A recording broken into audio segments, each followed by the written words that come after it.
In 1980, 3 out of 4 consumers of goods in the world were based here in the developed world. Within the next 10 years, 3 out of 4 consumers in the world of goods and services will be based in the developing world. Not here, there. That has huge implications for what happens. So now let me share with you some of my research, because this will inform how I want to describe the future as I see it for you. I'll just share with you how I did it, and you can take it, we can discuss it later. I focus on these 15 countries. These 15 countries are what I call the Future 15, and these are the countries I think that are going to move the needle on global trends in consumption. How did I come up with this list? It's pretty simple, actually. I went through the Economist Intelligence Unit's database, and I looked for large countries, countries with populations more than 25 million, and small income, less than $10,000 per person per year. That was it.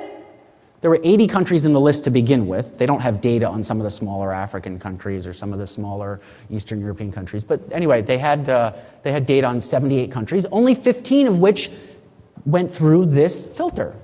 So that's how I got the list. This is where they're located. You'll see there's a lot of Asia, a little bit of Africa, a little bit of Latin America.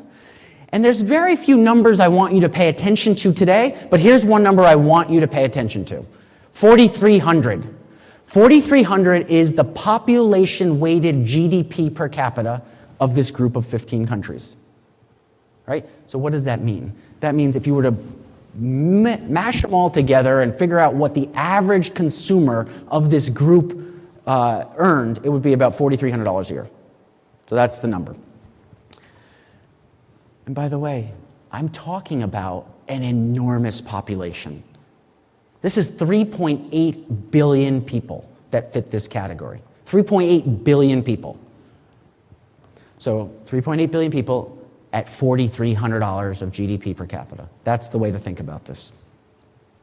Now, I came up with a prior group, because that's what they teach you in academia. You want to learn how to compare. And the prior group will come up, there'll be some relevance later, but they were roughly similar in the year 2000 to where this group is today. Very similar. Not identical, but very similar. Okay, so let me just dive into the big trends, the sparks that fly when convergence occurs between population and income. First one, when you put more money into someone's pocket, they consume more meat. I believe there's actually a point where this occurs at a trajectory shifting, needle moving dynamic takes place. At roughly $5,000 of GDP per capita, what you see is animal protein consumption suddenly does a hockey stick. It goes up at a different rate. A meaningful increase per capita.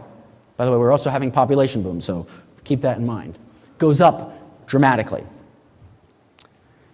Many of us in this room understand that protein consumption has tied to economic growth for a long time. This is a trend we can bank on.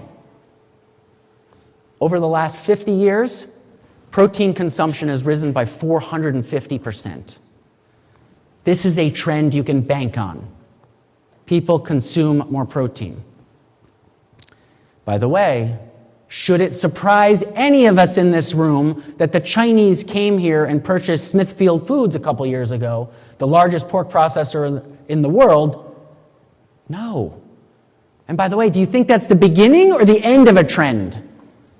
Look at where China is. They just went through this tipping point a couple years ago.